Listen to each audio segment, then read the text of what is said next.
Ya kan di Masjid Raya ya Pak, kantor kita ya. Iya, Basnas iya. Provinsi ya. Iya, Nah, Islamic Center. ya Islamic Center. Nah, kira-kira mau penambahan gedung lagi nih, renovasi atau apa? Itu jenis PPJ, ada jenis pekerjaan konstruksi. Kemudian jasa konsultansi. Nah, misalnya Basnas Bapak Ibu, saya coba ambil contoh provinsi ya. Misalnya jasa konsultasi untuk penguatan satuan audit internal. Udah banyak Pak yang punya SAI di wilayah Lampung. Ada ya? Nah, itu kan memerlukan konsultan misalnya auditor yang berpengalaman tersertifikasi misalnya. Nah, beliau itu penyedia jasa konsultasi itu memakai termasuk dalam jenis pengadaan barang dan jasa. Kemudian jasa lainnya apa? Jasa lainnya itu adalah jasa-jasa yang diperlukan oleh Basnas dalam hal supporting biasanya. Contohnya kalau di Basnas RI itu untuk cleaning service, ya atau catering, simpelnya catering makan siang Bu ya.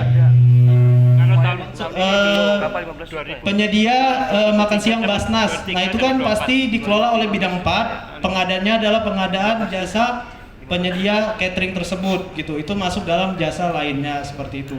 Kemudian sebelum kita saat Prabintek saya sudah jelaskan tentang tabel otorisasi sekilas ya. Tapi masih bingung Mas, di situ ada pejabat pembelian, ada PPKP. Itu apa maksudnya ya? Nah, PPKP ini seperti sebagaimana tadi sudah dijelaskan oleh Bu Resti. Jadi di pelaku PPJ di Basnas itu ada 5 ya Pak. 7 ada 7. Yang Basnasnya itu ada ketua Basnas, PPKP, pejabat pembelian, tim pemilihan, pengendali kualitas, dan penyelenggara swakelola. Berarti di Basnas itu ada 6. Yang pertama ketua Basnas. Beliau yang pasti memiliki wewenang tertinggi setelah ditetapkan dalam pleno, kan gitu ya, kedudukan ketua ya.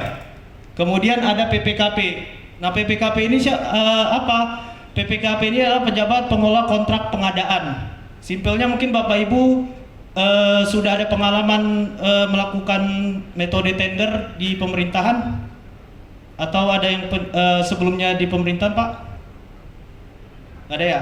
Nah, kalau di pemerintahan itu sebutannya PPK, ya. Tapi di Basnas kita sebutnya PPKP. Sama-sama sebenarnya sebagai pejabat pengelola kontrak pengadaan gitu. Kemudian ada pejabat pembelian. Nah, pejabat pembelian ini adalah pejabat yang ditetapkan oleh Basnas, yang nantinya bisa dilihat di SK nanti saya bedah. Itu adalah pejabat pembelian yang menjalankan pengadaan barang dan jasa dengan skema model pembelian langsung. Jadi di pagu terkecil Pak. Contohnya apa? Dari Rp1 sampai 10 juta misalnya di Basnas Lampung Timur ya. Ada ya? Kemarin ada yang udah buat kayaknya. Ya. Ya. Nanti coba saya paparkan.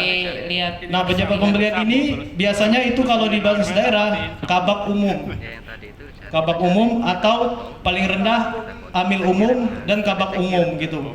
Kemudian ada tim pemilihan pengendali tim pemilihan ini tim pemilihan yang ditetapkan dalam metode pengadaan skema tender atau quotation Pak namanya di buku itu judulnya quotation itu adalah tender. Kemudian pengendali kualitas ini harusnya yang menjabat adalah SAI kalau ada, kalau sudah terbentuk gitu. Kemudian penyelenggara swakelola tentu saja sudah bagaimana dijelaskan. Dan juga penyedia itu sendiri. Kalau nggak ada penyedia, di mana kita belanja kan gitu ya Pak. Tapi penyedia itu eksternalnya Basnas. Contoh swakelola itu adalah pembangunan RSB. RSB di Lampung udah ada ya Pak? Sudah ya. Ada berapa Pak? Di mana aja Pak? Boleh informasi? Lampung Tengah. Itu kan jalankannya adalah swakelola ya dengan RI ya, dengan divisi kesehatan kan. Nah itu metodenya adalah metode swakelola Pak, swakelola tipe 2.